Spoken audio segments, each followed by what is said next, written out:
내일 오전 박근혜 전 대통령 구속영장 실질심사가 법원에서 열립니다. 검찰과 박 전 대통령 간의 치열한 법리 다툼이 예상되는 가운데 과연 법원은 어떤 판단을 내릴까요?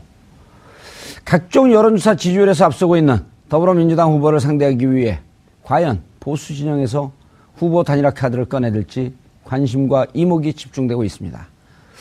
오늘 이 문제 자세히 짚어보도록 하겠습니다. 3월 29일 수요일 정봉주의 품격시대 시작하겠습니다. 뇌물수수 등 13개 혐의로 구속영장이 청구된 박근혜 전 대통령이 내일 열리는 법원의 영장실질심사에 출석하기로 했습니다.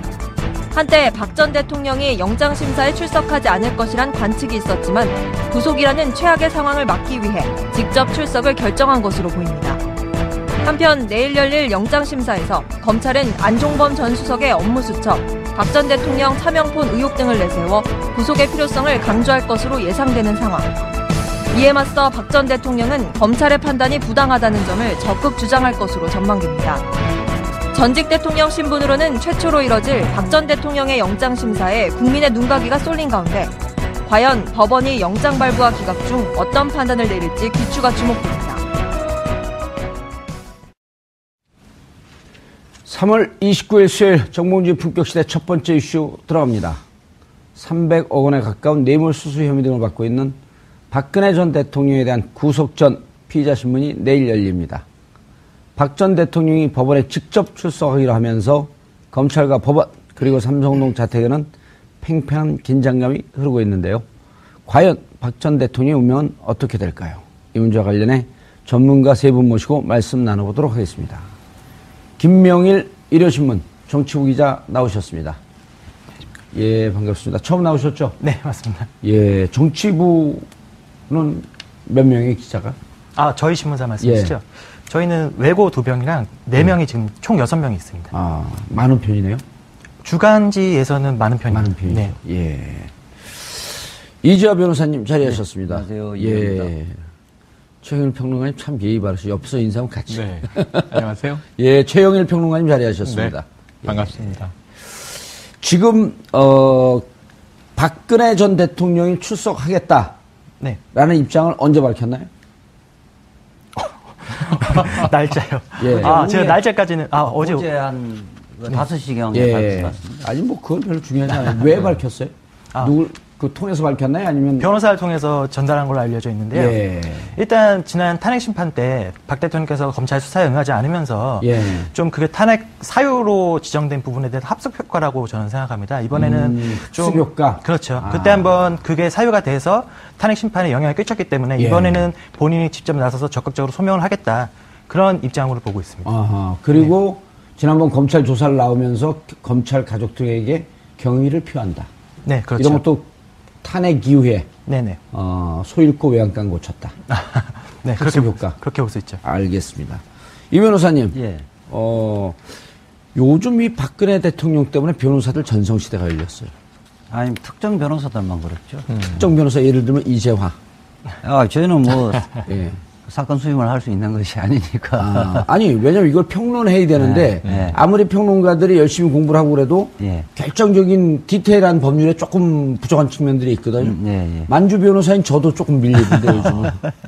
박근혜 대통령 왜 지금 이제 우리 김명일 기자님은 학습 효과라고 했는데 좋은 전략인가요? 제가 만약 박근혜 전 대통령의 그 변호인이면 그럴 리는 없겠지만 영장 실질 심사를 포기하는 것이 맞다고 조언을 해드릴 겁니다. 그래요? 왜 그러냐면 두 가지 측면인데요. 그러니까 예컨대 조폭 같은 경우는 부두목, 행동대장, 행동대원들이 이미 다 구속돼 있으면 이 영장 실질 심사는 하나만 와요. 의미가 없는 거예요. 그럴 때 당당하게 그 모두가 내가 지시해서 한 행동이니까 내가 모든 것을 책임질 테니까 밑에 부하 직원들은 다 선처를 해달라 이렇게 가야 된다는 거예요. 그래야 이건 긴 싸움이기 때문에 양형에서 오히려 국민들의 동정도 사고 양형에서 그 양형이 낮아질 수 있다는 거죠. 양형이라고 하면 이제 우리 시청자분들이 형량. 그러니까 막상 법원에 재판이 들어가게 되면 유죄 무죄를 다투는 전략으로 갈 거냐. 그래서 철저하게 무죄 주장할 것이냐 아니면 일정하게 죄를 인정하면서 부득이한 이런 사정이 있었으니 좀 봐줘라. 아예 그러니까 예. 출석을 하지 않고 예. 그 판사가 예. 서면으로 예. 수사 기록만 갖고 판단하도록 해야 된다는 거죠. 그러니까 대표적인 경우에 뭐 발부가 거의 확실시되는 경우 예컨대 최유정 변호사 같은 경우에는 예. 그 영장실질심사를 포기를 했었죠. 정은호 네이처 리퍼블릭과 그렇죠. 연관되어 있었던 판사 출신의 변호사였죠. 예. 그 판사들에게 로비한다는 명목으로 그에게 수임료를 받았던 사건이죠. 그렇고 또 하나는 사실은 이제 그 지금 영장 정담 판사가 3일 동안 그 기록을 꼼꼼히 다 봤단 말이에요. 예, 12만 쪽이라 그러죠. 예. 그 이례적으로 3일 후에 잡았는데요. 기록이 많아서 그럴 겁니다. 예. 그러면 영장 실질심사에서는 검사나 변호인들은 신문권이 없고요. 예. 판사가 물을 텐데 신문이 아주 예리할 겁니다. 근데 그 신문에 그 얘기는 조금 있다가 본 내용으로 들어가기 전에 그렇죠. 최용일 평론가님 지금 이지아 변호사 말씀하시는 거 들어보니까 이런 기억이 떠오르는데요. 2002년도 대통령 선거에서 이른바 당시 한나라당이 찻대기 했다. 네. 그러면서 재벌들한테 100억 차 통째로 그렇죠. 현찰로 박스로 현찰을 받았다. 네. 라고 하는 게 폭로가 됐단 말이에요. 그랬죠. 그때 이해창 대통령 후보, 한나라당 대통령 후보가 어떻게 조처를 취했는지 기억하고 계시죠? 기억 안 나는데요. 저는 서청원 의원이 잡혀간 게 기억이 나요. 검찰이 출두 요구를 하지 않았는데 본인이 직접 스스로? 검찰에 나갔습니다. 스스로. 나니까 검찰 당혹스러워서 왜 오셨습니까? 아직 준비가 안 됐습니다. 부르면 오십시오. 그리고 결국 안 불렀습니다. 지금 말씀하신 게 이제 셀프 출두. 예, 셀프 출두. 이렇게 되는데 저는 이 변호사님 말씀에 동의를 하면서 박 전 대통령이 이례적으로 지금 전략이 바뀐 것으로 보이잖아요. 아하. 그러니까 검찰 소환 피할 수는 없었던 겁니다만 뭐 경의를 표한다. 나가겠다. 안 나올 줄 알았는데 그러면은 전략은 한 가지밖에 없어요. 박 전 대통령께서 지금 품격 시대를 보고 있을 것으로 추정되기 때문에 제안을 좀 드리고 싶습니다. 아, 그래요? 그럼 카메라 뭐냐면 이왕 나가신 김에 저기 보고 얘기했어요. 전략이 있어야 되니까요. 카메라 보고 저 보지 말고 카메라. 아니, 눈을 맞춰야 되기 때문에 잠깐만 박 전 대통령이 빙의를 해주시면 알겠습니다. 어떤 일로 지금 오셨나요? 한 가지 이슈가 있어요. 지금 뇌물죄와 강요 혹은 강요 미수가 다투고 있습니다. 그럼 굳이 나가실 거면 유무죄를 다투는 건 의미가 없어요. 지금 이 변론이 다 붕괴됐으니 이제 하실 일은 아까 말씀하신 양형, 형량을 줄이는 일이다. 그러면은 뇌물은 아닙니다. 대가성이 정말 없었습니다. 이재용 부회장의 얘기가 맞습니다. 삼성은 피해자입니다. 내가 강요했습니다. 하고 지금 떡이 두 개인데 좋은 떡은 아닙니다. 썩은 떡이지만 뇌물죄를 빨리 버리고 강요죄를 채택하는 게 형량이 낮단 말이에요. 그렇게 주장을 하고 재판에 임하시면 굳이 내일 나가시는 의미가 있을까?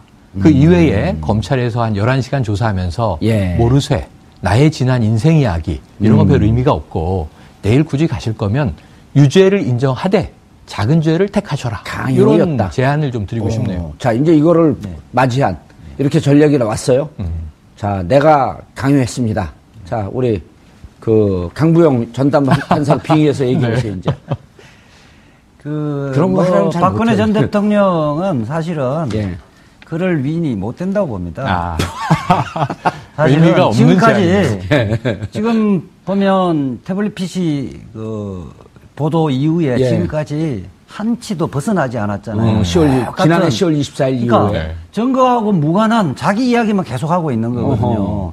판사들은 사실은 그 이야기는 아예 귀담아 듣지를 않을 거예요. 그러니까 내일 만약 의미 있는 이야기를 하려면 밑에 예컨대 정호성이가 이렇게 진술했었는데 대통령이 지시해서 어쩔 수 없이 했다고 이야기하는데 정호성은 왜 그러면 있지도 않는 이야기를 지어내서 진술했다고 생각하십니까? 이렇게 판사가 물을 겁니다. 그렇게 물었을 때 대통령이 과연 대답할까요? 대답할 수가 없습니다.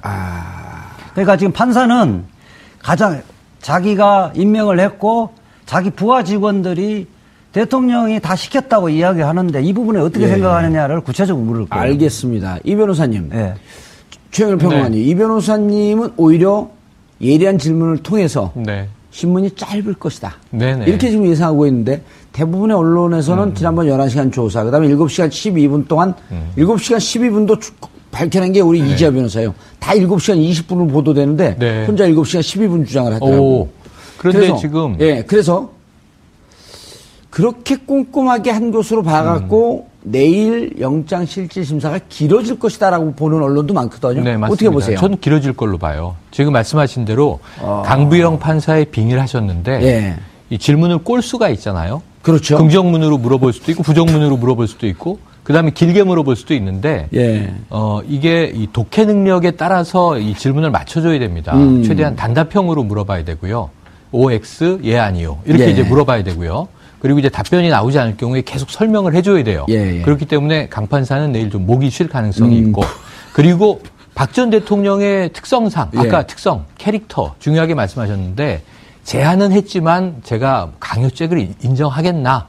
하지만 굳이 나간다면 그렇지 않은 법적 의미가 없다라고 얘기를 한 것인데 문제는 박 전 대통령은 시인하거나 하나도 인정하거나 강요죄를 택하거나 할 가능성은 제로에 가깝죠. 그래서 이 변호사님 말씀이 맞는데 그럼에도 불구하고 나간 이상 나간 것의 의미를 본인은 어떻게 찾을 거냐면 나는 내 얘기를 하겠다. 판사는 당신이 궁금한 거 물어봐라. 난 내가 하고 싶은 얘기를 할 테니. 그래서 동문서답 때문에 시간은 길게 갈 것이지만 법리적으로 유의미한 질의응답은 없을 것이다. 건지기 어려울 것이다. 알겠습니다. 그렇다면 결국 구속으로 간다. 이렇게 보여지는 거죠. 안타깝습니다. 좀 그 부분에 대해서 잠깐만요. 보충을 하면요. 이 지금 구속 실질 심사는 토론장이 아니에요. 판사들은 보면 제가 수십 차례 들어가 보면 판사들은 질문 굉장히 간단합니다. 그거 어떻게 됐습니까? 이렇게 딱 묻고 모르거나 이러면 그냥 넘어갑니다. 그래서 제가 영장 발부 여부 결정은 새벽에 할 건데 5시 이후에 할 텐데 실제 신문 시간은 판사는 이재용 구체적인 때는 7시간 걸렸다는 거 아닙니까? 그 7시간을 7시간 동안 판사가 물었던 건 아니고요. 판사가 묻는 거는 1-2시간일 겁니다. 1-2시간인데 판사가 묻는데 동문서답을 하면 이 뭐 사건을 전혀 파악을 못 하고 있기 때문에 또 물을 가치가 없다고 판단할 겁니다. 그 다음에는 검사가 왜 구속을 시켜야 되느냐를 설명을 합니다. 판사한테 설명을 하는 거고 또 변호인들도 판사를 설득하는 변론을 하는 거지. 왜 불구속 재판과 불구속 수사가 맞는지 이제 변호인들 설명을 하는 거거든요. 그러니까 보통 시간이 많이 걸리는 것은 판사가 이제 구체적으로 물어보는 것이 이제 뭐 2-3시간이 가미한 시간이 많이 걸립니다. 그리고 변호인이나 검찰 같은 경우는 1시간, 필요하면 2시간 이런 건데 이재용 부회장한테 이례적으로 시간을 많이 할애해 준 거예요. 알겠습니다. 김명일 기자님. 검찰 조사 때 이런 표현이 나왔다고 언론에 보도가 됐어요. 지난 21일 검찰 조사받는 것은 내가 뇌물 430억을 먹으려고 대통령이 된 줄 아느냐? 그게 이게 예전 그 표현랑 좀 비슷해요. 내가 이러려고 대통령이 됐나 하는 자괴감이 듭니다. 네, 언론 보도에서 그런 내용이 나왔는데 일단 검찰에서는 사실이 아니라고 이렇게 좀 말했습니다. 그래서 그래요? 네, 그렇습니다. 근데 어떻게 나왔죠, 그럼 이게? 그래서 제가 기자로서 생각할 때는 기자가 없는 말을 쓰진 않습니다, 사실. 그래서 그렇죠. 친박계 내에서 나온 말이 아니냐. 그래서 여론전을 하기 위해서 좀 대통령의 동정심을 좀 끌어내기 위해서 그런 말을 했던 거 아니냐, 좀 그런 추정도 가능하고요. 그래도 친박에서 없는 얘기를 하진 않았을 거 아니에요. 예를 들어서 손범규나 유영하 변호사를 통해서 비슷한 얘기가 흘러나가서 조금 각색될 수 있겠지만. 뭐 탈진까지는 아니고 약간 좀 힘들어 하셔서 잠깐 쉬었다던가. 뭐 그럴 수도 있고요. 그런데 내일 박근혜 대통령, 즉 손범규 유영하 변호사의 전략은 어떻다라고 하는 건 좀 세안하고 있나요? 일단 제가 이 방송 들어오기 전에 손범규 변호사님하고 좀 연락을 시도했는데 안 됐고요. 일단 서석구 변호사님하고 아쉬운 대로 연락했는데 일단 모든 혐의는 다 부정할 거라고. 부인한다? 부인할 거라고. 뭐 검찰 조서도 이미 다 부인한 상황이기 때문에 그거 바꾸지는 않을 거라고 생각을 하고요. 네. 그래서 그런 부분에 대해서 좀 치열한 법리 다툼을 벌일 거라고 생각하고 있습니다. 서석구 변호사는 구속될 거라고 보세요? 안 될 거라고 보세요? 그분께서는 당연히 안 된다고 생각하시고 있고 절대 대선 안 된다고. 탄핵도 안 된다고 봤던 분 아닌가요? 네, 그렇죠. 그분의 예상이 약간 좀 빗나가고 있어서 이번에도 좀 빗나갈 것 아닌가 좀 개인적으로는 그렇게 생각하고 있습니다. 웃으면서 얘기했는데 살벌하게 얘기하시네. 알겠습니다. 서석구 변호사는 지금 변호인으로 등록도 안 돼 있죠. 아닙니다. 선임이 안 돼 있죠. 네.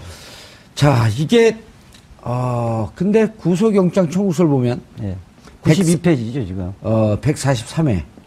최순실 씨 이름이. 예. 사실상 공범이란 말이에요. 근데 지금 구속돼 있는. 사실상이 아니라 실제 공범으로 돼 있죠. 기재영장에. 그 얘기예요. 근데 지금 보면 구속돼 있는 많은 공범들, 정범들 중에서 유일하게 진술을 거부하거나 부인하는 사람이 유일하게 최순실 씨야. 예. 그렇죠. 그럼 최순실 씨와의 관계를 내일 주도적으로 물을까요? 안 물을까요? 몇 개 정도 물어볼 겁니다. 예. 왜냐하면 최순실은 부인하고 있지만 다른 피해자들이 최순실하고 박근혜 전 대통령의 관계를 다 진술해 놨거든요. 예. 그러니까 저는 그 내일이 실제 박근혜 대통령의 형식상은 첫 번째 영장실질심사지만은 이미 그 공범자들이 영장실질심사를 수없이 거쳐갔잖아요. 네. 8명, 9명이 거쳐갔단 말이에요. 이미 저는 9번째 영장실질심사다. 똑같은 내용으로. 그렇죠. 아하. 그렇기 때문에 9명, 구속된 9명의 그 혐의분이 합친 거잖아요. 그렇죠. 그걸 쪼개서 이미 다 구속돼 있는데 합쳐진 거를 다시 심사를 한다는 것은 의미가 없다. 말하자면 재심 사유에 버금가는 사유가 있지 않는 한 영장은 기각할 수가 없습니다. 자, 여기서 질문이 있습니다. 예. 제가 오늘 낮에는 보수 성향 법조인 변호사분들한테 물어봤어요. 네. 그러니까 지금 핵심은 뇌물죄다. 네. 직권남용 이런 거는 말씀하신 대로 안정범 전 수석, 정호성 전 비서관, 뭐 김종 전 차관 다 이제 산처럼 쌓여 있는데 핵심 뇌물죄에서 2개 재단과 동계스포츠 영재센터에 들어간 돈은 제3자 뇌물죄. 네. 그리고 지금 정유라의 승마 지원 등 그 200억 가까운 돈, 213억이 컨설팅 계약이 됐고 78억이 건너갔죠. 예. 요 대목은 이제 단순 뇌물, 직접 뇌물죄. 예. 근데 그럼 직접 뇌물을 적용하려면 박 전 대통령과 최순실이 경제적 공동체, 이 이익을 공유했다. 또는 뭐 한지갑 이런 얘기 많이 했지 않습니까? 그걸 입증해야 되는데 그 입증이 쉽겠느냐? 그래서 구속이 어렵다라는 이 법조계의 또 다른 의견을 제가 듣고 와서 오늘 저녁에 그 이야기는요.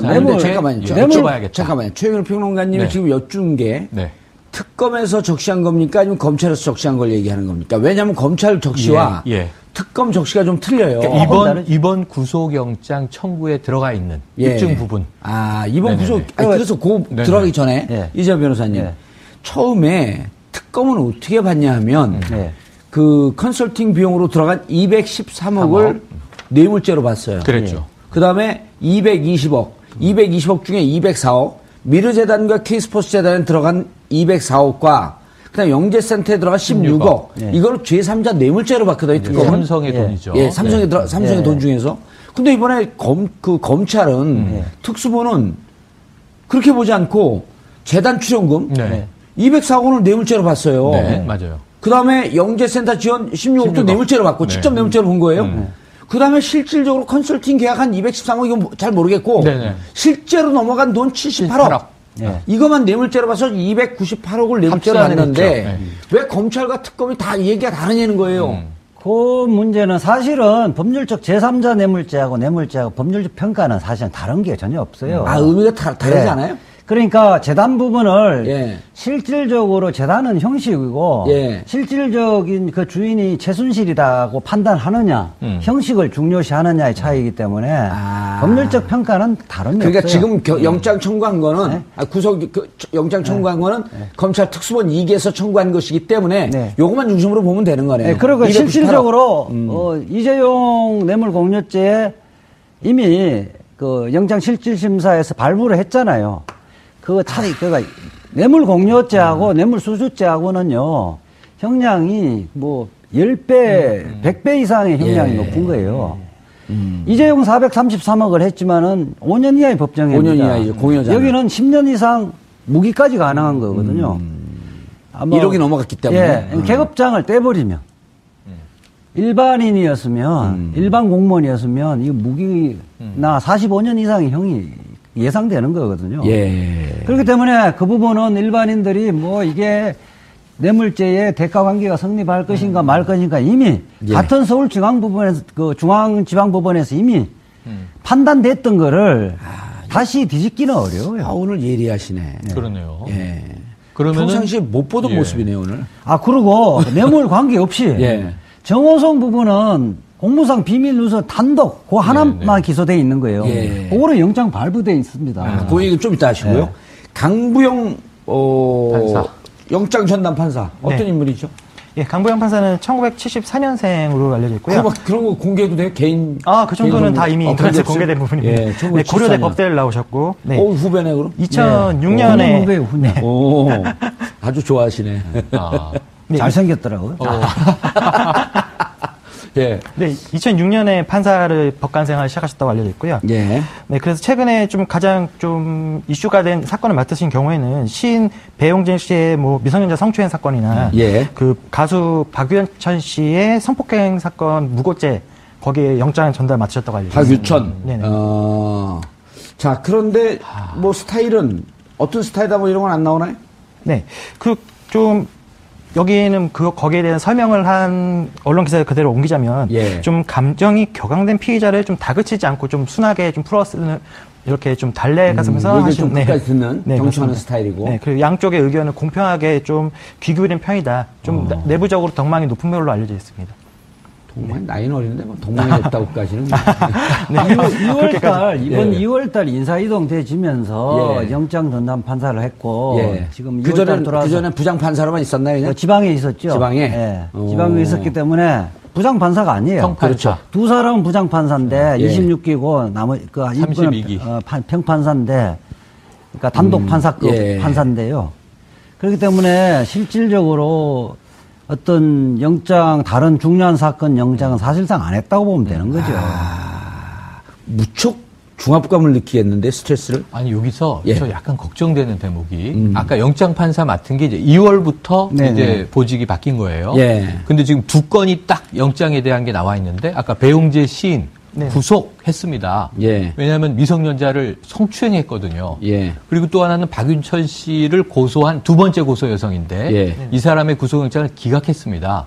그럼 두 건밖에 안 되지만 패턴이 딱 읽히는 건 뭐냐면 여성 인권에 관심이 많은 판사일 수 있겠다.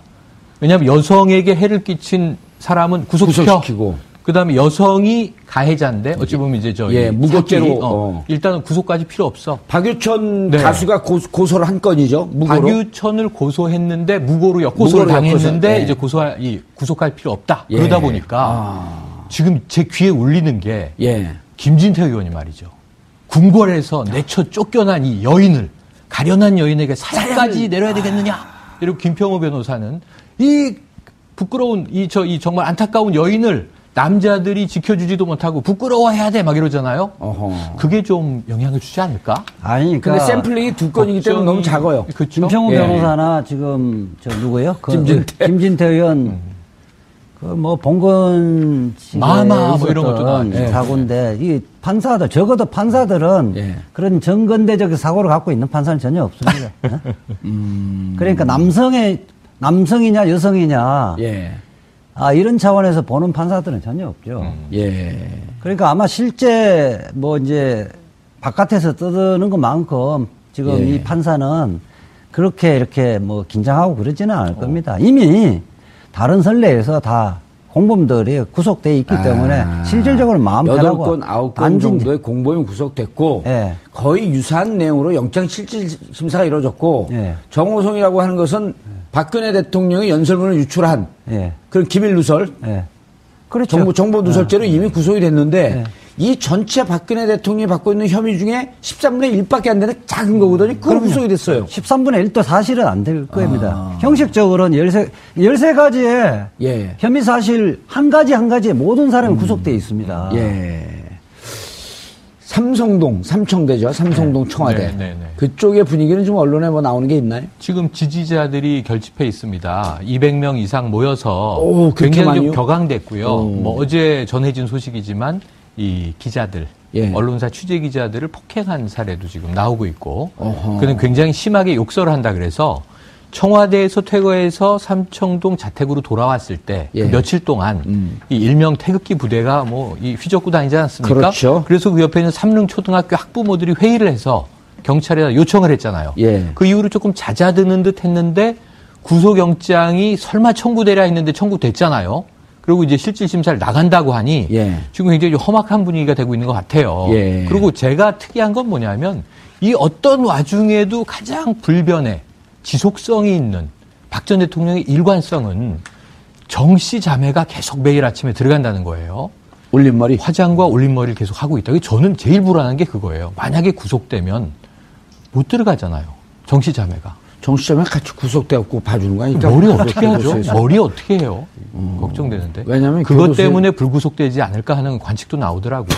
네. 정씨 자매가 못 들어가니까 예. 집에 두지 않겠느냐. 집에 그러면서 이 친박계 의원들, 뭐 청와대 관계자 발언은 이게 이미 가택연금 돼 있는 상황인데 뭘 또 구속을 하느냐 이런 하소연까지 하고 있습니다. 코미디 프로 아닌데. 아 그렇죠. 아니 근데 이런 SNS의 글들을 제가 열심히 보고 아니 있습니다. 다른 방송 나와서 그런 얘기하면요, 그날 네. 잘려요. 우리는 그래도 한 번 더 기회를 드릴게요. 네. 감사합니다. 아니 그쪽 지금 의원들이 그 삼성동으로 못 가고 있죠. 아무래도 지난번에 그 사주 복귀하실 때 갔다가 좀 내부적으로 비판을 많이 받았기 때문에 좀 꺼려하는 분위기가 엮이고 있고요. 예, 그리고 네. 그 자유한국당 지금 뭐 경선 와중이긴 하지만 자유한국당에서는 어쨌든 헌재의 결정을 존중한다. 네, 그렇죠. 이랬는데 탄핵 불복하는 전 대통령한테 가서 영접한 건 당론과도 다른 거 아니에요? 일단 의원들께서는 뭐 불복은 아니다. 그냥 개인적인 뭐 사절 복귀하시는데 개인적으로 좀 간 거다. 그렇게 말을 하고 있기 때문에 네. 지금 의원들은 드나드는 의원들은 현재는 없나요? 일단 민경욱 의원께서는 현재 그 공식 대변인을 맡아서 저희 기자들하고 적극 소통하고 계시고요. 무슨 대변인이요? 그러니까 박 대통령의 대변인 역할을 맡고 있습니다. 대통령이 언론 창구 역할을 맡고 있는 거죠. 아, 그렇게 해도 되나요? 이거 파면돼갖고 아무 직이 없는 그렇죠. 분인데 개인적으로 그냥 도와주면 몰라도 네. 대변인이라고 하는 직하면 더 어색한데. 그냥 본인들끼리 정하신 거고요. 아, 저희가 그래서 본인들끼리? 그거에 대해 여쭤봤는데 예. 뭐 따로 돈을 받는 것도 아니고 그냥 예. 개인적인 인연을 해드리는 거기 때문에 문제는 없다. 이영선 윤 전 행정관은 지금도 드나드나요? 네, 그분들께서 여전히 드나들고 있어서 법적으로 그분들께서는 약간 법적으로 문제가 있는 거 아니냐. 그렇죠. 이런, 청와대에서 그 우리 김명일 네. 기자님하고 세금 내시죠? 네, 그렇죠. 저도 세금 내거든요. 우리 돈으로 월급 받는 사람들이에요. 아, 그렇죠. 근데 거기가 있죠.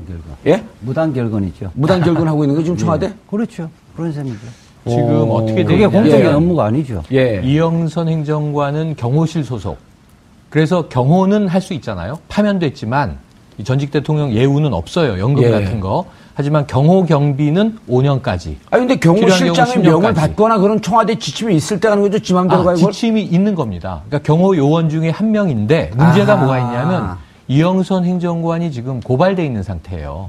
그러니까 법적으로 문제가 있는데 예. 전직 대통령 경호팀에 배속해도 되는 거냐 이 논란이 하나 있고 예. 윤 전 행정관은 사직을 하고 개인적으로 전직 대통령을 돌볼 것 이런 예. 청와대 관계자 얘기가 나왔는데 연가를 20일을 쓸 수 있대요. 청와대 예. 상급 행정관이 좋은 직업인 것 같습니다. 예. 그래서 3월 13일 전후를 기점으로 하면 4월 초까지는 지금 연가 상태로 연가 상태로 청와대 상급 행정관인 거예요. 만약 구속되면 이제 연가 네. 그거 다 끝내고 돌아가면 되는 거네. 사표 내야 되는 예. 거고 예. 청와대로 돌아갈 의미는 거의 없죠. 뭐 사직을 하지 않겠나 생각이 됩니다.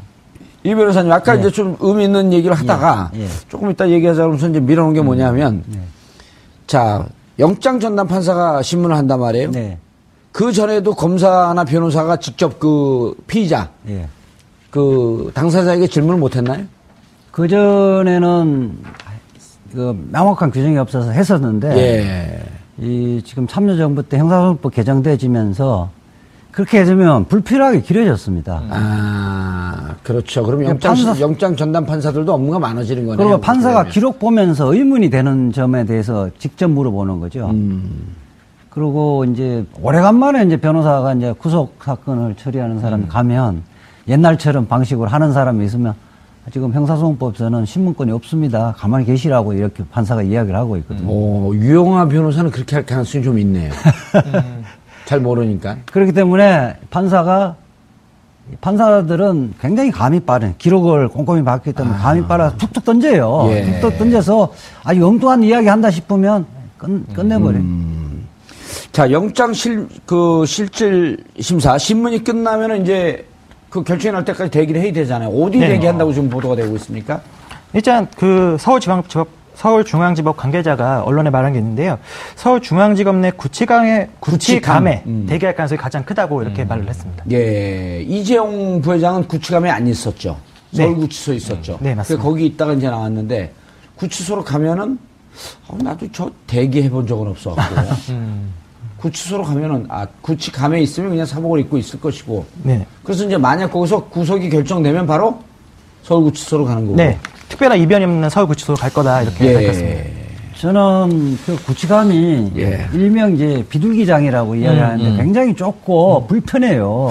난 그거를 30년 전에 가봤고 지금 기억이 잘 안 나요. 그러니까 구치감이라는 게 뭐 1인실 같은 경우는 깜깜하고 그 나무 의자만 있고 굉장히 불편하거든. 맞아요. 장시간 기다릴 수가 없어요.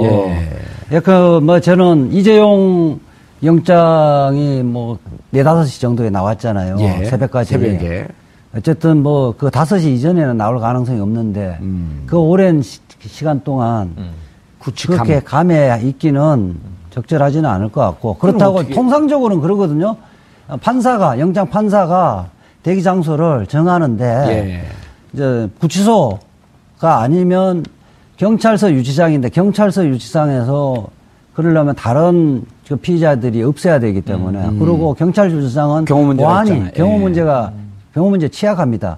그래서 이재용 부회장도 서울구치소를 보낸 게 이렇게 되거든요. 3역 11호에서 바로 엘리베이터에 타면 지하 구치감으로 갈 수 있고 거기에서 바로 거기서 차량이 대기하고 있다가 바로 구치소로 가죠. 구치소 그 차량을 갖고 해버리면 외부하고 다 차단되거든요. 그렇죠. 그럼 구치감이 있는지 서울구치소에 있는지 외부에서는 알 수가 없는 거죠. 경호 문제도 다 해결되고 그렇기 때문에 이제 그럼 어디가 있어야 된다는 거예요? 구치감? 저는 서울구치소로 가는 것이 경호 문제상이나 그다음에 기다린 시간이 장시간점 예를 들어서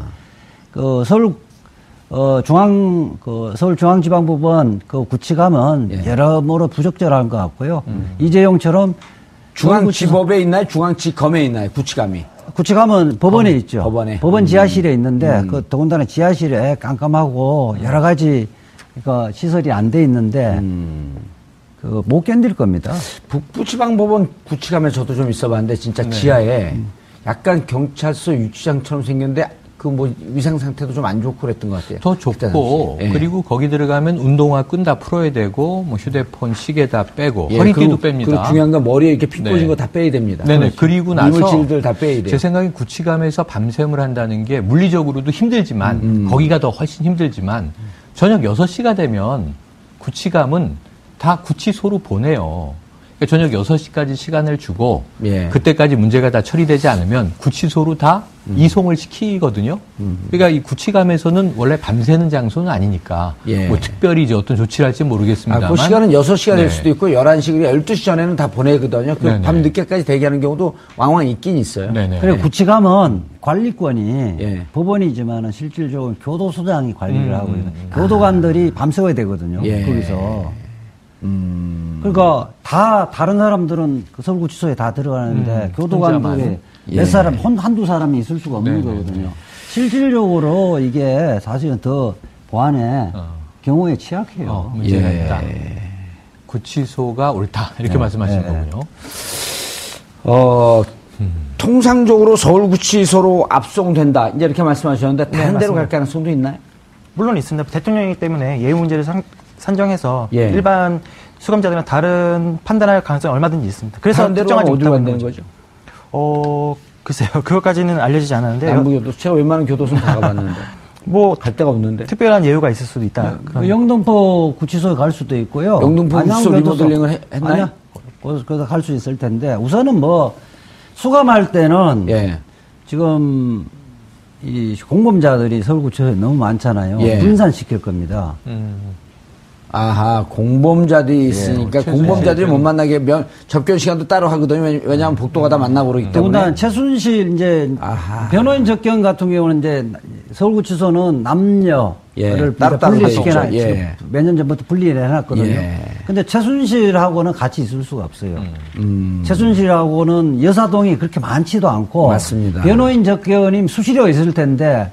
오다 가다가 하고 또 이렇게 쪽지를 전달할 수도 있고 그렇기 때문에 최순실 씨 때문에 서울구치소는 이제 구속되어진다면 영장 발부되어지면 실제 신병은 서울구치소가는 피할 겁니다. 이런 방법은 어떠세요? 그 서울구치소가 이제 가장 그 서울구치소 소장이 다른 구치소는 다른 교도소 소장보다 직급도 높단 말이에요. 전체 40개 교도소 중에서 이제 수장격인데 보안이나 이런 문제가 제일 잘 돼 있죠.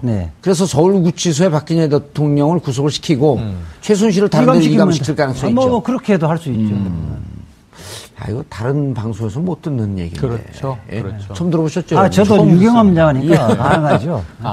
예, 여기도 이제 징역을 몇 번 갔다 와봤고. 한 번 갔습니다, 한 번씩. 32년 전에 갔다. 32년 전에. 1년만 살았어요, 1년만. 자, 만약 구속이 된다면 이제 그 문제가, 무산된 압수수색, 청와대 압수수색, 삼성동 자택 압수수색. 안종범 전 수석 경찰 조사에서 이렇게 얘기했어요. 대통령이 호주머니 안에 들어가는 조그만 수첩에 기업 현안을 간략히 메모해서 그 수첩을 주고 보고주로 말했다. 이제 미르재단과 K스포츠 재단에 출연을 시키면서 어느 정도 돈을 내라. 그리고 부탁이 뭐냐. 뭐 등등에 대한 얘기를 안종범 수석이 구체적으로 이렇게 적시해서 얘기를 했기 때문에 결국 청와대 압수수색이 불가피한 거 아니냐? 이런 건데 어떻게 보세요? 압수수색은 불가피하죠. 불가피한 건데 가장 뭐 좋은 것은 박근혜 대통령의 인생은 다 수첩에 있는 거 아닙니까? 더구나 대통령에서 구체적으로 뭘 했는가는 다 수첩에 있는 것이고 그렇기 때문에 수첩을 지금은 이제 뭐 없애실 수도 있는데요. 수첩을 압수를 하면 안종범 수첩하고 딱 대조해보면 끝나버립니다. 수첩이 없다 하더라도 어쨌든 청와대 같은 경우는 진짜 그러네요. 안종범 수석이 워낙 꼼꼼하게 되어 있기 때문에 박근혜 전 대통령이 갖고 있었던 수첩 그 수첩과 양쪽을 대조해보면 상황 종결되는 거예요. 수첩의 의미가 어떤 의미가 있느냐 하면 박근혜 대통령이 뭐 해박한 지식을 갖고 있는 것이 아니니까 최순실이가 이야기해 준 거를 꼼꼼하게 적습니다. 그거를 다시 전화로 안종범이나 정호성에게 다시 불러주는 거예요. 그런데 제 생각에는 이제 대통령으로 4년을 이제 재임했잖아요. 파면이 됐지만 그러다 보니까 대통령으로 뭐 총수와 독대한다, 혹은 무엇을 뭐 이제 지시한다라고 했을 때는 수첩 안에 은밀한 내용이 있을 수 있고 그게 이제 습관이니까 사람은 호주머니에서 꺼내서 보고 얘기를 했겠지만 사실 국무회의나 수석비서관 회의 주재 때는 문서 출력 자료를 보고 그게 말씀 자료들이잖아요. 그러니까 말씀 자료와 안종범 전 수석의 그 업무 수첩 받아 적은 거 매칭이 다 지금 되고 있잖아요. 몇 가지가. 그렇죠. 싱크로율이 높죠. 네네. 그런 의미에서 이 노승권 1차장이 일전에 뭐 지금 청와대 압수수색 큰 의미가 없다고 건너뛰지 않았습니까? 그런데 지금 내일 구속영장이 발부된다면 일종의 지금 이제 실질 심사라는 게 재판하고는 다르지만 구속이 결정되는 자체가 유죄 가능성이 짙어지는 것이다. 일종의 이제 공개되지 않는 비공개 미니 재판 아니냐라고 했을 때는 구속된 이후에 압수수색을 굳이 할 것인가 말 것인가 이건 조금 지켜볼 문제라고 또 보여지네요. 이 변호사님, 내일 강부영 영장실질심사하는 그 판사가 좀 문화적 충격을 받지 않을까요? 왜냐하면 박근혜 대통령을 생얼로 제3자 전혀 알지 못하던 사람이 생얼로 직접 신문하는 거의 최초의 경우거든요. 아무런 조력도 받지 않고 검찰 조사 때는 옆에 변호인이 있었단 말이에요. 변호인하고 상의할 수 있었고. 그렇죠. 근데 내일 같은 경우는 직접 신문을 하는데 알을 깨고 나오는 첫날이 되지 않을까 싶은 생각이 그렇습니다. 드는데. 그러니까 이게 검찰이 이 일기 특수본에서 가장 수사검사 충격을 받았다는 것은 정호성 녹음 파일을 들으면서 대통령이 이 정도야? 근데 검찰 시킨 거를 다 그대로 말하는 로봇처럼 하는 거네. 그 내용 검찰에서는 부인했잖아요. 그건 수사하는 검사는 충격적이었죠. 근데 내일 판사가 직접 물어보면 우선 질문을 이해를 못하는 대통령을 볼 것이고 그 질문에 엉뚱한 대답을 하는 대통령을 볼 것이라는 거예요. 그렇게 되면 말만 무성했던 걸 직접 들어버리면 우리 이런 대통령 밑에 내가 있었나 이런 느낌을 받을 수밖에 없을 것 같아요. 65년 만에 최초로 생활이 세상에 노출되는. 그렇죠. 첫날. 그래서 그 헌법재판소에서도 직접 출석하는 거를 그렇게 꺼렸던 거죠. 예컨대 강일원 재판관처럼 질문할 거라고 예리하게. KD 코퍼레이션 이야기할 때 왜 중소기업을 좋은 중소기업에 있으면 대통령이 일일이 다 소개합니까? 이런 이야기를 딱 물어버리면 할 말이 없잖아요. 왜 그렇고 유독 KD 코퍼레이션만 그렇게 좋다고 이야기했냐. 아하. 알겠습니다. 예. 내일 박근혜 전 대통령의 영장실질심사가 열리는데 그동안 국민들이 언론에서만 보아왔던 그다음에 언론 보도 내용으로만 접했던 박근혜 대통령의 진짜 모습을 보는 첫날이 될 거라고 봅니다. 부디 강부영 판사께서 충격이 없었으면 하는 바람입니다. 보통 시간이 많이 걸리는 것은 판사가 이제 구체적으로 물어보는 것이 이제 뭐 2-3시간이 가미한 시간이 많이 걸립니다. 그리고 변호인이나 검찰 같은 경우는 1시간, 필요하면 2시간 이런 건데 이재용 부회장한테 이례적으로 시간을 많이 할애해 준 거예요. 예. 알겠습니다. 김명일 기자님. 네. 검찰 조사 때 이런 표현이 나왔다고 언론에 보도가 됐어요. 지난 21일 검찰 조사 받는 것은 내가 뇌물 430억을 먹으려고 대통령이 된 줄 아느냐? 그게 이게 예전 그 표현랑 좀 비슷해요. 네네. 내가 이러려고 대통령이 됐나 하는 자괴감이 듭니다.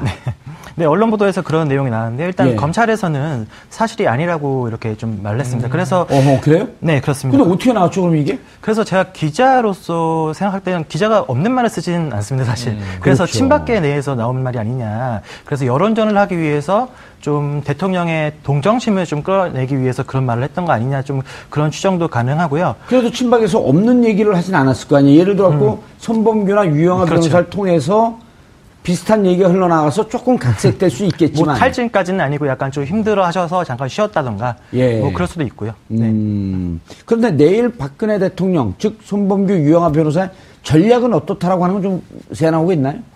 일단 제가 이거 방송 들어오기 전에 손범규 변호사님하고 좀 연락을 시도했는데 안 됐고요. 일단 서석구 변호사님하고 아쉬운 대로 연락했는데 일단 모든 혐의는 다 부정할 거라고. 부인한다? 부인할 거라고. 네. 뭐 검찰 조사도 이미 다 부인한 상황이기 때문에 그걸 바꾸지는 않을 거라고 생각을 하고요. 네. 그래서 그런 부분에 대해서 좀 치열한 법리 다툼을 벌일 거라고 생각하고 있습니다. 서석구 변호사는 구속될 거라고 보세요? 안 될 거라고 보세요?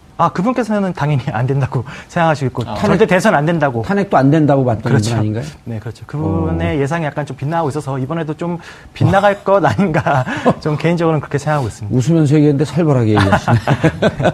알겠습니다. 서석구 변호사는 지금 변호인으로 등록도 안 돼 있죠. 아닙니다. 선임이 안 돼 있죠. 네. 자, 이게, 근데 구속영장 청구서를 보면. 92페이지죠, 지금. 143회. 최순실 씨 이름이. 사실상 공범이란 말이에요. 근데 지금 구속돼 있는. 사실상이 아니라 실제 공범으로 돼 있죠. 기재영장에. 그 얘기예요. 근데 지금 보면 구속돼 있는 많은 공범들, 정범들 중에서 유일하게 진술을 거부하거나 부인하는 사람이 유일하게 최순실 씨예요. 그렇죠. 그럼 최순실 씨와의 관계를 내일 주도적으로 물을까요? 안 물을까요? 몇 개 정도 물어볼 겁니다. 왜냐하면 최순실은 부인하고 있지만 다른 피해자들이 최순실하고 박근혜 전 대통령의 관계를 다 진술해 놨거든요. 그러니까 저는 내일이 실제 박근혜 대통령의 형식상은 첫 번째 영장실질심사지만은 이미 공범자들 대통령 선거에서 이른바 당시 한나라당이 찻대기 했다. 그러면서 재벌들한테 100억 차 통째로 현찰로 박스로 현찰을 받았다. 라고 하는 게 폭로가 됐단 말이에요. 그랬죠. 그때 이해창 대통령 후보, 한나라당 대통령 후보가 어떻게 조처를 취했는지 기억하고 계시죠? 기억 안 나는데요. 저는 서청원 의원이 잡혀간 게 기억이 나요. 검찰이 출두 요구를 하지 않았는데 본인이 직접 검찰에 나갔습니다. 스스로. 나니까 검찰 당혹스러워서 왜 오셨습니까? 아직 준비가 안 됐습니다. 부르면 오십시오. 그리고 결국 안 불렀습니다. 지금 말씀하신 게 이제 셀프 출두. 셀프 출두. 이렇게 되는데 저는 이 변호사님 말씀에 동의를 하면서 박 전 대통령이 이례적으로 지금 전략이 바뀐 것으로 보이잖아요. 그러니까 검찰 소환, 피할 수는 없었던 겁니다만 뭐 경의를 표한다. 나가겠다. 안 나올 줄 알았는데. 그러면은 전략은 한 가지밖에 없어요. 박 전 대통령께서 지금 품격 시대를 보고 있을 것으로 추정되기 때문에 제안을 좀 드리고 싶습니다. 아, 그래요? 그럼 카메라 네, 뭐냐면 이왕 나가신 김에 네, 저기 보고 얘기했어요. 전략이 있어야 되니까요. 카메라 보고 저 보지 말고 카메라. 아니, 눈을 맞춰야 되기 때문에 잠깐만 박 전 대통령이 빙의를 해주시면 알겠습니다. 어떤 일이 지금 오셨나요? 한 가지 이슈가 있어요. 지금 뇌물죄와 강요 혹은 강요 미수가 다투고 있습니다. 그럼 굳이 나가실 거면 유무죄를 다투는 건 의미가 없어요. 지금 이 변론이 다 붕괴됐으니 이제 하실 일은 아까 말씀하신 양형, 형량을 줄이는 일이다. 그러면은 뇌물은 아닙니다. 대가성이 정말 없었습니다. 이재용 부회장의 얘기가 맞습니다. 삼성은 피해자입니다. 내가 강요했습니다. 하고 지금 떡이 두 개인데 좋은 떡은 아닙니다. 썩은 떡이지만 뇌물죄를 빨리 버리고 강요죄를 채택하는 게 형량이 낫단 말이에요. 그렇게 주장을 하고 재판에 임하시면 굳이 내일 나가시는 의미가 있을까? 그 이외에 검찰에서 한 11시간 조사하면서 모르쇠, 나의 지난 인생 이야기 이런 건 별 의미가 없고 내일 굳이 가실 거면 유죄를 인정하되 작은 죄를 택하셔라. 이런 제안을 좀 드리고 싶네요. 자, 이제 이거를 맞이한 이렇게 전략이 나왔어요. 자, 내가 강요했습니다. 자, 우리 그 강부영 전담 판사 빙의해서 얘기해주세요. 이제. 그런 거 하라면 잘 박근혜 전 대통령은 사실은 그럴 위인이 못 된다고 봅니다. 사실은 의미가 없는 지금까지 지금 보면 태블릿 PC 그 보도 이후에 지금까지 한치도 벗어나지 않았잖아요. 지난해 10월 24일 그러니까 이후에. 증거하고 무관한 자기 이야기만 계속하고 있는 거거든요. 판사들은 사실은 그 이야기는 아예 귀담아 듣지를 않을 거예요. 그러니까 내일 만약 의미 있는 이야기를 하려면 밑에 예컨대 정호성이가 이렇게 진술했었는데 대통령이 지시해서 어쩔 수 없이 했다고 이야기하는데 정호성은 왜 그러면 있지도 않는 이야기를 지어내서 진술했다고 생각하십니까? 이렇게 판사가 물을 겁니다. 내일 오전 박근혜 전 대통령 구속영장 실질심사가 법원에서 열립니다. 검찰과 박 전 대통령 간의 치열한 법리 다툼이 예상되는 가운데 과연 법원은 어떤 판단을 내릴까요? 각종 여론조사 지지율에서 앞서고 있는 더불어민주당 후보를 상대하기 위해 과연 보수 진영에서 후보 단일화 카드를 꺼내들지 관심과 이목이 집중되고 있습니다. 오늘 이 문제 자세히 짚어보도록 하겠습니다. 3월 29일 수요일 정봉주의 품격시대 시작하겠습니다. 뇌물수수 등 13개 혐의로 구속영장이 청구된 박근혜 전 대통령이 내일 열리는 법원의 영장실질심사에 출석하기로 했습니다. 한때 박 전 대통령이 영장심사에 출석하지 않을 것이란 관측이 있었지만 구속이라는 최악의 상황을 막기 위해 직접 출석을 결정한 것으로 보입니다. 한편 내일 열릴 영장심사에서 검찰은 안종범 전 수석의 업무수첩, 박 전 대통령 차명폰 의혹 등을 내세워 구속의 필요성을 강조할 것으로 예상되는 상황. 이에 맞서 박 전 대통령은 검찰의 판단이 부당하다는 점을 적극 주장할 것으로 전망됩니다. 전직 대통령 신분으로는 최초로 이뤄질 박 전 대통령의 영장심사에 국민의 눈가기가 쏠린 가운데 과연 법원이 영장 발부와 기각 중 어떤 판단을 내릴지 귀추가 주목됩니다. 3월 29일 수요일 정봉주의 품격시대 첫 번째 이슈 들어갑니다.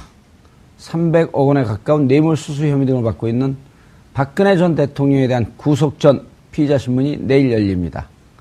박 전 대통령이 법원에 직접 출석하기로 하면서 검찰과 법원 그리고 삼성동 자택에는 팽팽한 긴장감이 흐르고 있는데요. 과연 박 전 대통령의 운명은 어떻게 될까요? 이 문제와 관련해 전문가 세 분 모시고 말씀 나눠보도록 하겠습니다. 김명일 일요신문 정치부 기자 나오셨습니다. 예, 반갑습니다. 처음 나오셨죠? 네, 맞습니다. 예, 정치부는 몇 명의 기자가? 저희 신문사 말씀이시죠? 저희는 외고 2명이랑 4명이 지금 총 6명이 있습니다. 많은 편이네요? 주간지에서는 많은 편입니다. 많은 편이죠. 네. 예. 이지화 변호사님 자리하셨습니다. 네, 안녕하세요. 예. 최영일 평론가님 참 예의 바르시죠. 옆서 인사하면 같이. 네. 안녕하세요. 예, 최영일 평론가님 자리하셨습니다. 네. 반갑습니다.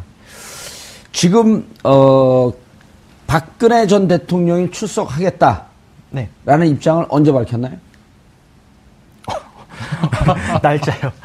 제가 날짜까지는 어제 한 5시경에 밝혔습니다. 아니 뭐 그건 별로 중요하지 않아요. 왜 밝혔어요? 그 통해서 밝혔나요? 아니면 변호사를 통해서 전달한 걸로 알려져 있는데요. 예. 일단 지난 탄핵 심판 때 박 대통령께서 검찰 수사에 응하지 않으면서 예. 좀 그게 탄핵 사유로 지정된 부분에 대한 합석 효과라고 저는 생각합니다. 이번에는 좀 합석 효과. 그렇죠. 그때 한번 그게 사유가 돼서 탄핵 심판에 영향을 끼쳤기 때문에 이번에는 본인이 직접 나서서 적극적으로 소명을 하겠다. 그런 입장으로 보고 있습니다. 아하. 그리고 지난번 검찰 조사를 나오면서 그렇게 물었을 때 대통령이 과연 대답할까요? 대답할 수가 없습니다. 그러니까 지금 판사는 가장 자기가 임명을 했고 자기 부하 직원들이 대통령이 다 시켰다고 이야기하는데 이 부분에 어떻게 생각하느냐를 구체적으로 물을 거예요. 알겠습니다. 이 변호사님. 네. 최영일 평론가님. 이 변호사님은 오히려 예리한 질문을 통해서 신문이 짧을 것이다. 네네. 이렇게 지금 예상하고 있는데 대부분의 언론에서는 지난번 11시간 조사, 그 다음에 7시간 12분 동안 7시간 12분도 밝혀낸 게 우리 이지아 변호사예요. 다 7시간 20분으로 보도되는데 혼자 7시간 12분 주장을 하더라고요.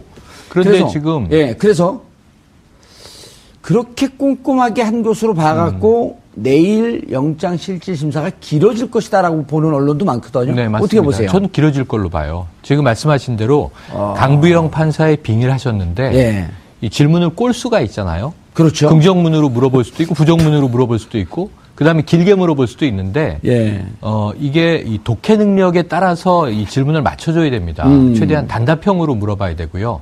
OX 예 아니요 이렇게 이제 물어봐야 되고요. 그리고 이제 답변이 나오지 않을 경우에 계속 설명을 해줘야 돼요. 그렇기 때문에 강 판사는 내일 좀 목이 쉴 가능성이 있고 그리고 박 전 대통령의 특성상 아까 특성 캐릭터 중요하게 말씀하셨는데 제안은 했지만 제가 강요죄를 인정하겠나. 하지만 굳이 나간다면 그렇지 않은 법적 의미가 없다라고 얘기를 한 것인데 문제는 박 전 대통령은 시인하거나 하나도 인정하거나 강요죄를 택하거나 할 가능성은 제로에 가깝죠. 그래서 이 변호사님 말씀이 맞는데 그럼에도 불구하고 나간 이상 나간 것의 의미를 본인은 어떻게 찾을 거냐면 나는 내 얘기를 하겠다. 판사는 당신이 궁금한 거 물어봐라. 난 내가 하고 싶은 얘기를 할 테니. 그래서 동문서답 때문에 시간은 길게 갈 것이지만 법리적으로 유의미한 질의응답은 없을 것이다. 건지기 어려울 것이다. 알겠습니다. 그렇다면 결국 구속으로 간다. 이렇게 보여지는 거죠. 안타깝습니다. 좀 그 부분에 대해서 잠깐만 보충을 하면요. 이 지금 구속 실질 심사는 토론장이 아니에요. 판사들은 보면 제가 수십 차례 들어가 보면 판사들은 질문 굉장히 간단합니다. 그거 어떻게 됐습니까? 이렇게 딱 묻고 모르거나 이러면 그냥 넘어갑니다. 그래서 제가 영장 발부 여부 결정은 새벽에 할 건데 5시 이후에 할 텐데 실제 신문 시간은 판사는 이재용 구체적인 이재용 때는 7시간 걸렸다는 거 아닙니까? 그 7시간을 7시간 동안 판사가 물었던 건 아니고요. 판사가 묻는 거는 한두 시간일 겁니다. 한두 시간인데 판사가 묻는데 동문서답을 하면 이 뭐 사건을 전혀 파악을 못하고 있기 때문에 또 물을 가치가 없다고 판단할 겁니다. 그 다음에는 검사가 왜 구속을 시켜야 되느냐를 설명을 합니다. 판사한테 설명을 하는 거고 또 변호인들도 판사를 설득하는 변론을 하는 거지. 왜 불구속 재판과 불구속 수사가 맞는지 이제 변호인들 설명을 하는 거거든요. 그래서 검찰 가족들에게 경의를 표한다. 네, 그렇죠. 이런 것도 탄핵 이후에 소잃고 외양간 고쳤다. 네, 그렇게 볼 수 있죠. 알겠습니다. 이 변호사님, 요즘 이 박근혜 대통령 때문에 변호사들 전성시대가 열렸어요. 아니, 특정 변호사들만 그렇죠. 특정 변호사 예를 들면 이재화. 저희는 뭐 사건 수임을 할 수 있는 것이 아니니까. 아니, 왜냐면 이걸 평론해야 되는데 아무리 평론가들이 열심히 공부를 하고 그래도 결정적인 디테일한 법률에 조금 부족한 측면들이 있거든요. 만주 변호사인 저도 조금 밀리는데 요즘은. 박근혜 대통령 왜 지금 이제 우리 김명일 기자님은 학습 효과라고 했는데 좋은 전략인가요? 제가 만약 박근혜 전 대통령의 그 변호인이면 그럴 리는 없겠지만 영장 실질 심사를 포기하는 것이 맞다고 조언을 해드릴 겁니다. 그래요? 왜 그러냐면 두 가지 측면인데요. 그러니까 예컨대 조폭 같은 경우는 부두목, 행동대장, 행동대원들이 이미 다 구속돼 있으면 이 영장 실질 심사는 하나만해요. 의미가 없는 거예요. 그럴 때 당당하게 그 모두가 내가 지시해서 한 행동이니까 내가 모든 것을 책임질 테니까 밑에 부하 직원들은 다 선처를 해달라. 이렇게 가야 된다는 거예요. 그래야 이건 긴 싸움이기 때문에 양형에서 오히려 국민들의 동정도 사고 양형에서 양형이 낮아질 수 있다는 그렇죠. 거예요. 양형이라고 하면 이제 우리 시청자분들이 형량. 그러니까 막상 법원에 재판이 들어가게 되면 유죄 무죄를 다투는 전략으로 갈 거냐. 그래서 철저하게 무죄 주장할 것이냐 아니면 일정하게 죄를 인정하면서 부득이한 이런 사정이 있었으니 좀 봐줘라. 그러니까 출석을 하지 않고 판사가 서면으로 수사 기록만 갖고 판단하도록 해야 된다는 거죠. 그러니까 대표적인 경우에 발부가 거의 확실시 되는 경우, 예컨대 최유정 변호사 같은 경우에는 영장 실질 심사를 포기를 했었죠. 정은호 네이처 리퍼블릭과 연관되어 있었던 판사 출신의 변호사였죠. 판사들에게 로비한다는 명목으로 그에게 수임료를 받았던 사건이죠. 그렇고 또 하나는 사실은 이제 지금 영장 정담 판사가 3일 동안 기록을 꼼꼼히 다 봤단 말이에요. 12만 쪽이라 그러죠. 이례적으로 3일 후에 잡았는데요. 기록이 많아서 그럴 겁니다. 그러면 영장 실질 심사에서는 검사나 변호인들은 신문권이 없고요. 판사가 물 텐데 신문이 아주 예리할 겁니다. 근데 그 신문에 그 얘기는 조금 있다가 본 내용으로 들어가기 전에 그렇죠. 최용일 평론가님 지금 이지아 변호사 말씀하시는 거 들어보니까 이런 기억이 떠오르는데요. 2002년도